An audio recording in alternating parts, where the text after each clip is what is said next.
Good morning, and it is morning when I'm recording this. Hopefully you are having a great day. If not, hopefully you can find some solace in being creative, some sort of distraction.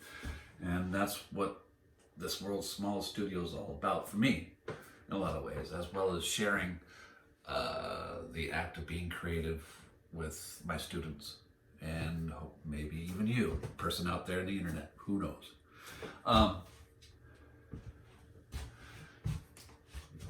The camera angle isn't going to capture everything I'm going to do, but really what I'm going to do isn't always going to, translate to you, obviously. And that's what my job here is, to do the best I can, and that's it.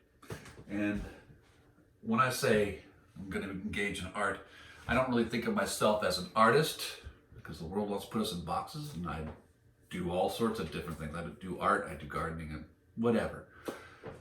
I create, and you can create. And if you want to live as an artist and say you're an artist, that's great too. I think the world needs more art and more artists. It makes a better place. Me, I'm more fascinated by just the act of doing it, and how creating something is part of, I think, the most magnificent part of our being, is that we can interact in the universe and create original things, original objects. We live in a mass-produced society, and there's only going to be one of whatever comes out of this. That's it. And I don't even know what's going to come out of it yet. And that's the coolest part, I think, is the mystery of it. If you, as far as materials go, this is landscape fabric, which I want to keep out in the environment. It's plastic. It has this nice little gray texture to it, and I've discussed it in a prior video. I won't go into it too much more. My primary tools that I'll be using are brushes. Today I'll probably be using just mostly black and white. I usually use acrylic. This is like plastic, basically acrylic, and it will stain your clothes, obviously. Art, if you're doing it right or being creative, and if you're a sculptor or an inventor or whatever, you're probably going to be messy doing this, so don't wear good clothes while you're using this stuff. I use primarily acrylics. I love oils.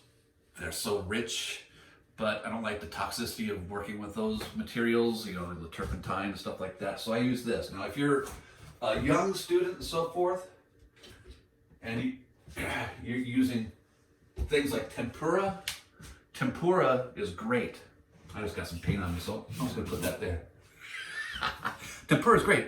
I love the colors of tempura. I don't think they mix as well, but I use them along with the acrylic. Some of my paints that I'll probably use during this whole time will be tempura. So I know it's considered a kid paint, but honestly, it's vibrant. It works. Who knows? It's all an experiment anyway. Most painters probably use something called gesso to prime their surfaces and so forth, to build up texture, so it grabs paint more. I don't usually do that, and I don't want to cover this up. I want to kind of use this gray back here as I want it to kind of come through and kind of play with the colors I'm adding to it. So I'm using this as a ground right now. A lot of times people, when they do like drawings or paintings, they want to fill in all the color. Sometimes you let the color do the work for you. And I'm going to just take down this. Some great paintings are made on just brown surfaces, and that brown can be played with in so many cool ways. You can paint on the top of it. It gives a little extra sort of dimension to things. So starting with the color as a ground is a good place to start. Now kids, if you don't have access to everything, you don't have access to this, you don't have access to canvas, I paint on cardboard. Cardboard, why not? Why not? Especially if you're painting plastic on it, right? This is plastic, goes over that cardboard. You protect it, it'll last forever. Maybe not forever. Don't take my word on that. All right. I do have this whole bunch of gesso, which I don't really use very often, so I'm gonna kind of shake it up, and I'm gonna kind of use it as a white a little bit. So I'm gonna use it today. I'm gonna just kind of spill it out. This is years old, so I don't know what shape it's in. And one thing I learned when I started drawing as a kid, I didn't have much restraint or discipline or anything like that. I didn't know what I was doing. I was just learning. I don't know if you can see everything I'm doing here. But when I started going to college, about my third year of college, I used to like doodle a lot with no sort of frame of reference for anything. And I noticed as I started to learn more about philosophy and politics and economics, and I noticed an impact on my brain of doing those activities. And I noticed it coming out of my art when I just started to decide. I know you probably can't see all the way up here. At some point I'll probably take down the camera and from its position and look, but I started framing in my doodles basically. And I noticed by giving myself a frame to work in, kind of release some other things in my brain to grow. Honestly, it was a moment of growth for me. Now you'll notice that when I'm doing this,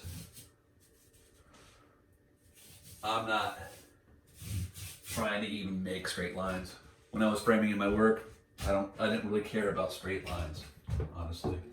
I just wanted to get the idea down. And I'm obviously going to need a lot more of this gesso as I start to do this. So this gesso, as I do that, kind of notice how the texture is kind of coming through a little bit too. So really, I'm using this gesso to frame in a work, and now I know that I'm going to probably dedicate my whatever's going on up here, transfer it just into these zones. So I'm giving myself a little bit of confinement, but I'm still going to be loose and crazy with it. You know what I mean? So, well, try not to destroy my whole office here. We'll see. I'm not going to be flinging paint, although I would love to do that, and you can do that if you got the space and don't mind getting stuff, messy around you. But it's still going to speckle and splatter things. All right, so let me get some more gesso out here because I'm obviously going to need more. So I just started a little bit of a frame, and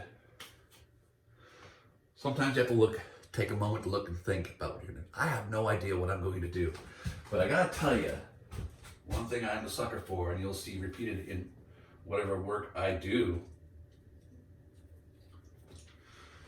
I'm a sucker for a horizontal line. Now for students, we talked about the definition of a line. It goes on for eternity if you don't stop it or intersect it with something, right? So in this case, this horizontal line is really I can't ignore it. I've got two different pieces of fabric I'm just trying to put together just to make a space to do something creative in. But I like that line. And so, I don't know. I don't know what it is about lines, but I might want to just kind of brush in a little bit of lightness over it, maybe. Start thinking about things. Now I did say I was probably going to work in white, black today, but maybe I'll just work in white. Ooh, I'm picking up some other colors there too. I don't know.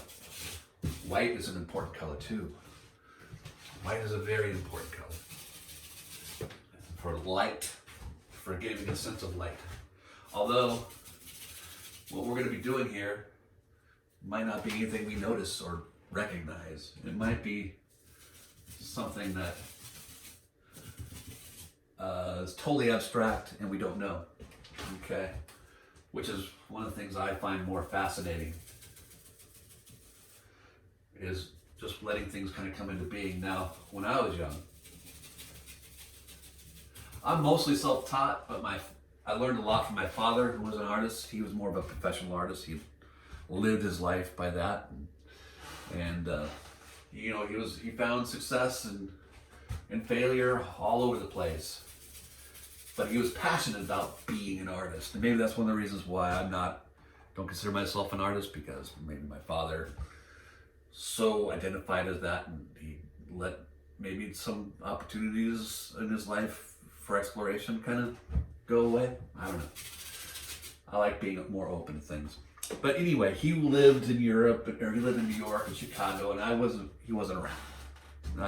But I did pick up some things, and very valuable lessons, and I appreciate all that he taught me. And if you want to do a landscape, we'll do that sometime. I love landscapes. Go ahead and watch some Bob Ross videos. There's some good stuff. There's some technique things that you can learn. But that's not necessarily my style. Anyway, back to the thing my father that said that always stuck with me. Really, it's what Leonardo da Vinci said, I guess, is that an artist should be able to see a stain on a wall and see something in that and make something out of it. And so it's good to step back and look at things like, what am I seeing here? What am I seeing already develop? Oops. Yeah, cat just entered the room.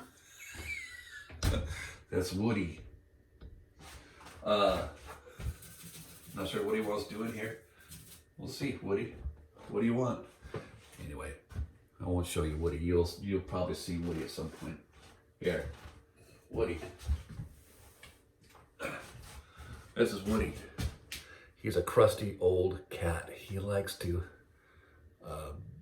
he's kind of gruff, grim, I guess is the way I put it.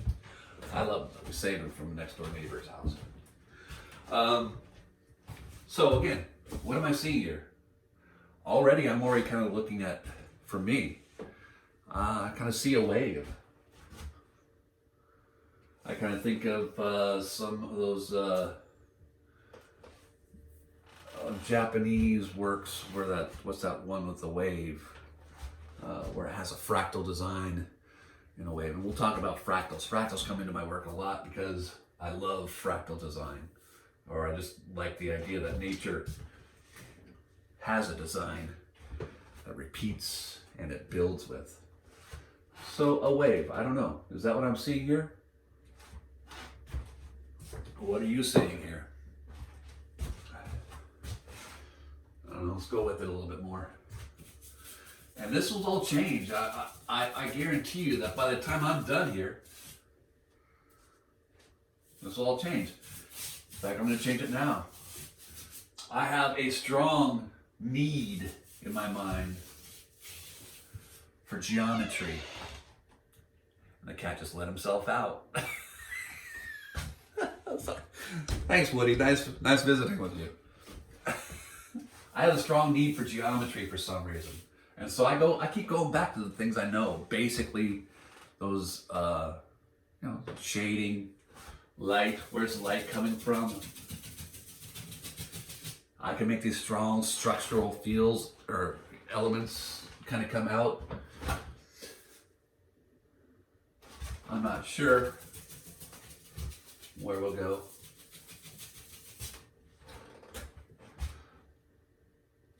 But maybe I'll just take a break and look at this and think about it. I don't know. I like when I come across, when I come to a point where I don't know what I'm going to do, I just kind of like do something random. Lines, textures, let's cross that horizon a little bit. Let's add some interest to what's going on there. Maybe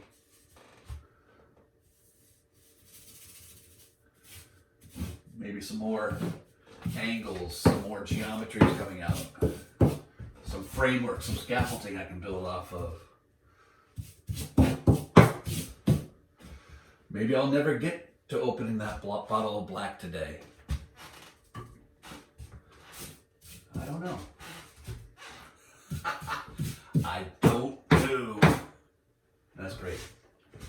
I know one thing is I want to build up texture. I want to build up as much as I can texture-wise on here. This will all kind of come out and things will peep out later in the painting as you start to cover things up and let things exist and come through. It'll come out later in the painting. We're just starting. This painting, as far as I'm concerned, could take all year long. I might not ever finish this painting. Oftentimes, my biggest problem, if I have one of my biggest challenges, is that I don't know when to quit. I don't know when to stop. So many times, I got so many canvases and so many things down the basement of things that I started and I got real passionate about, and then I pushed it a little bit too far, and I'm like, ah. And I have to go back and revisit those. Sometimes I actually use those things that maybe I got frustrated and disappointed with, and I go back and I go, well, let's cover it up. And let's use some part of that thing to make this new thing. And one thing about the creative process is it's kind of like that. I'm getting some old color mixing in here, and that's fine. We're not really going to be talking about colors today, but I still do studies of impressionist and you know,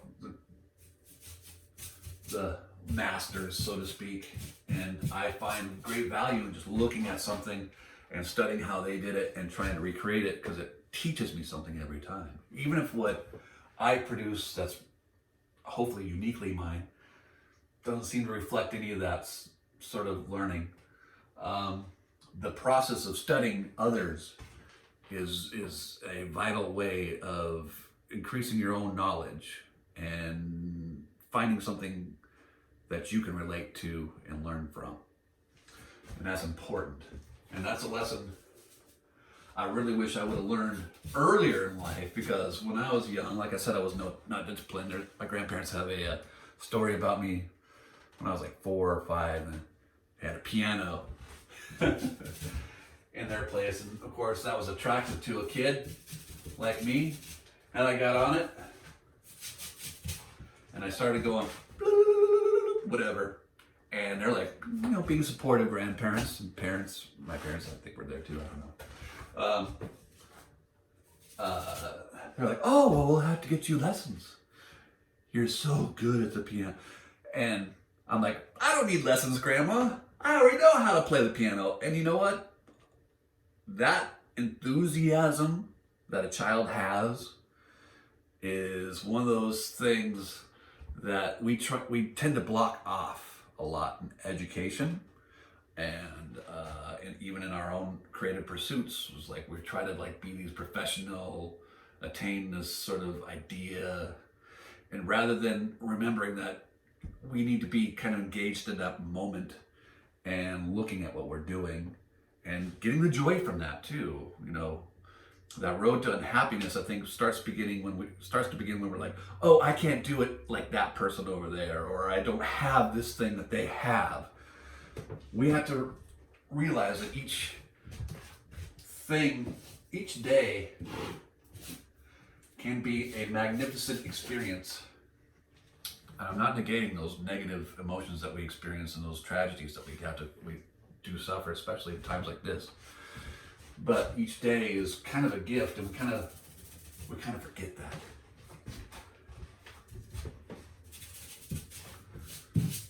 Anyway, I think I'm going to stop the video for you guys because I'm just doing a lot of chattering.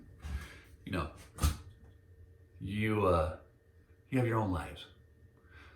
This is just a start. And I don't know, maybe it's a sphere, maybe it's an alien head, maybe, who knows, maybe it's a big ant. And I don't know, maybe it's a microscopic bug. I'm running out of paint. I don't know. So I'll stop there for now.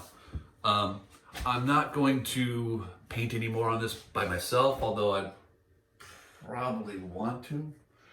But I kind of vowed to my students that I would document everything I did, even the mistakes, the outtakes, and that's important because I think that transparency of how you get to something is very much we should always include that because that allows other people to learn from what we do and also us to learn from ourselves as well.